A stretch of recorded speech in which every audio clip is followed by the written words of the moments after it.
ये जो इंडिया है ना, it needs to be very clear about how to deal with the coronavirus. And the most important aspect of this is our coronavirus testing strategy, because that could save or cost a lot of lives in India. Now take a look at this. Since the beginning of February, India has conducted close to 12,000 tests. Compare this with South Korea, that has so far conducted over 2.5 lakh tests, often as many as 10,000 tests in a day. India has conducted just 5 to 10 tests per million people. Korea has conducted more than 4,000 tests per million people.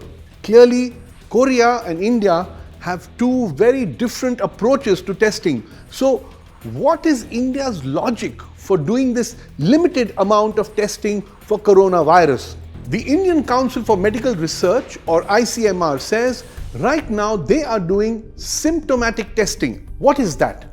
They test those who have traveled from countries which have a high rate of coronavirus, which has now of course become a lot of countries, or those who have come in contact with someone who's tested positive. So it's people with a travel history or a contact history, and among those people, they prioritize those showing the corona symptoms of dry cough, fever, shortness of breath. Now the problem with this is, because we are testing less, we may not be identifying all the positive cases that there may be, or we may not be doing it fast enough. And that is a bad thing. Why? It's bad because it might result in us becoming another Italy. Why Italy? Because we all know that currently Italy is the country that's worst hit by the coronavirus. Today, Italy has well over 35,000 positive cases, over 3,000 dead. The country is under full lockdown and in panic.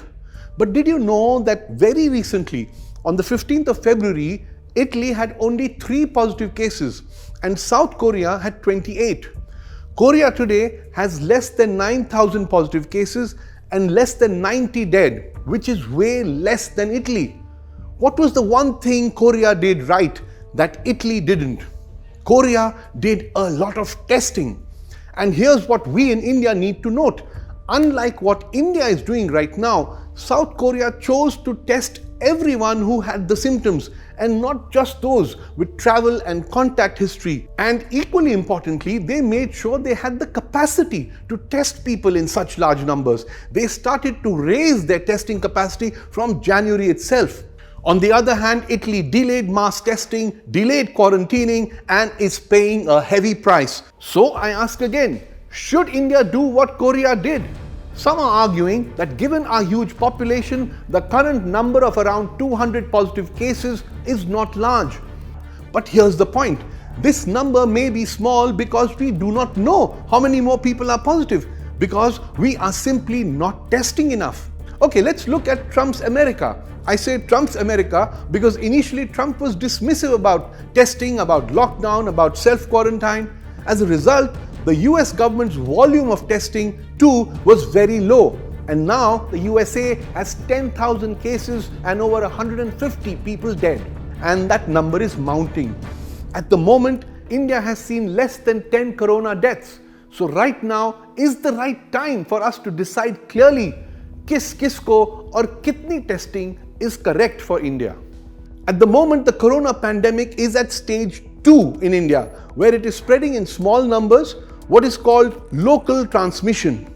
Stage 3 is when it starts to affect larger groups of people in bigger numbers. That stage is also described as community transmission. What most experts tell us is that stage 3 will happen and the number of positive cases will rise in big numbers then. The question is the Indian government's testing strategy ready for that stage 3?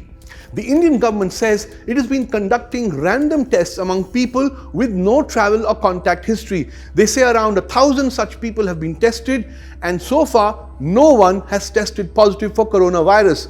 And because of that, for now, the government is sticking to its strategy of symptomatic testing. That is, I repeat, testing only those with a travel and contact history plus showing symptoms.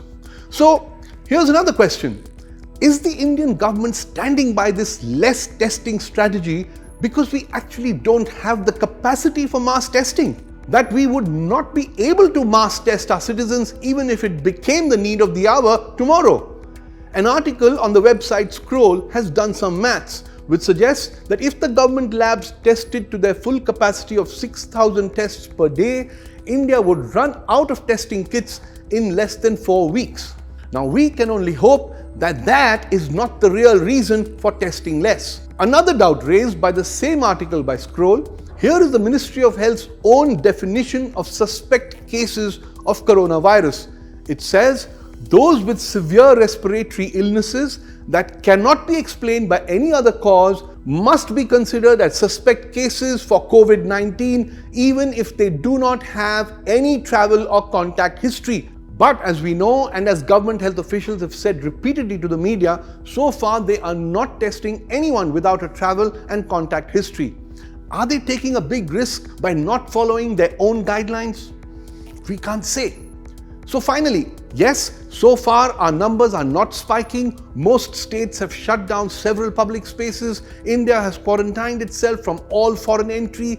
Massive awareness campaigns are on. Even more testing kits are being sourced. And all this together should help. But our corona testing strategy, ये जो India है ना, we all really hope we have got our corona testing strategy right. Keep washing those hands and keep those fingers crossed.